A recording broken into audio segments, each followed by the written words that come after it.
여러분 안녕하십니까? 포항 MBC 5시 뉴스입니다. 예천군 의회 사건 이후 유권자인 국민들은 외유성 연수에 대해 강하게 비판하고 있지만 의원들은 아랑곳하지 않고 있습니다. 경북 시군의회 의장 18명을 비롯해 경기 중부권 시의장단 9명 등이 이 와중에 줄줄이 외유성 연수를 나갔는데 아예 해외 연수를 없애라는 목소리가 커지고 있습니다. 이규설 기자입니다. 경북 시군의회 의장단은 그제 저녁 6시 베트남행 비행기를 탔습니다.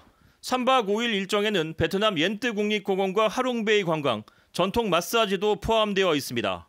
경기 중부권 시의장단 7명도 그제 오전에 베트남으로 갔습니다. 지역 문화 탐방, 전통 공연 관람, 문묘 관람 등 관광 일정이 포함된 3박 4일 일정으로 현재 관광지인 하롱베이에 머물고 있습니다. 의원들은 현지 의회를 방문하고 산업을 벤치마킹하기 때문에 국민을 위한 연수라고 주장합니다. 하지만 실태를 보면 정말 국민을 위한 건지 의문이 드는 경우가 많습니다. 울산시의원 5명이 작성한 연수 보고서는 한 대학생의 리포트를 그대로 옮겨 적었다는 의혹을 받고 있습니다. 연수를 통해 마련한 정책 구상조차 표절했는데 문제를 제기하자 답변은 피하고 자리를 뜹니다. 그러니까 파일을 보내... 1인당 수백만 원의 연수 비용은 모두 국민의 세금입니다. 경북 예천군의 경우 재정 달입도는 12%로 전국 최하위 수준인데 의원 1인당 해외 연수 예산은 전국 7위 수준인 540만 원으로 올렸습니다. 꼭 필요한 연수인지 판단하기 위해 민간이 참여하는 심사위원회가 있지만 형식적 심사에 그칩니다. 전남 화순군의 경우 심사위원들은 잘 다녀오시라, 관광 분야에 특화된 것 같다며 모두 연수에 찬성했습니다. 관광지를 둘러보고 정책에 반영하겠다는 의원들의 해명에 설득력이 없어 보입니다. MBC 뉴스 이규설입니다.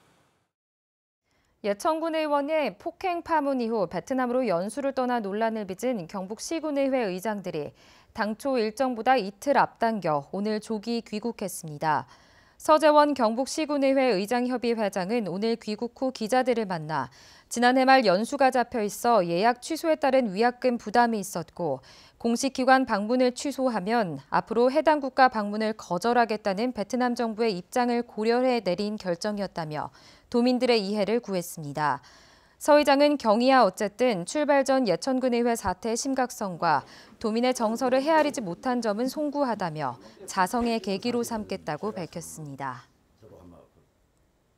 미국을 방문 중인 이철우 경북도지사가 실리콘밸리에 있는 세계적 의료기기 제조사인 지멘스 헬시니어스를 방문해 포항과 경주 지역 투자 확대를 요청했습니다.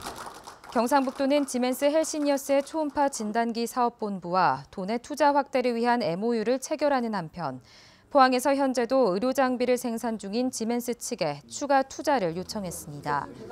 지멘스 헬시니어스 초음파 기기 사업부는 포항 및 분당에 연구소를 두고 있으며 포항과 경주, 성남에 생산 사업장을 운영하고 있습니다. 오늘 오전 6시 38분쯤 포항시 남구 대송면 한 폐기물 처리업체에서 불이 나 폐기물을 옮기는 차량 2대와 폐기물 등을 태우고 1시간 10분 만에 꺼졌습니다. 폐기물이 타면서 검은 연기가 치솟았고 소방서는 소방차 17대를 동원해 불을 껐습니다. 경찰과 소방당국은 처리업체 직원들을 상대로 정확한 화재 원인을 조사하고 있습니다. 포항 북부경찰서는 산림보호법 위반과 일반 물건 방화 등의 혐의로 67살 A씨를 검거해 연쇄 방화 혐의에 대해 조사하고 있다고 밝혔습니다. A씨는 지난 9일 오전 5시 5분께 포항시 북구 두호동 한 야산에 불을 질러 임야 0.1헥타르를 태웠고 이에 앞서 지난 5일과 7일에도 이 야산에 불을 지른 혐의를 받고 있습니다. 네, 이상으로 포항 MBC 뉴스를 마칩니다. 여러분 고맙습니다.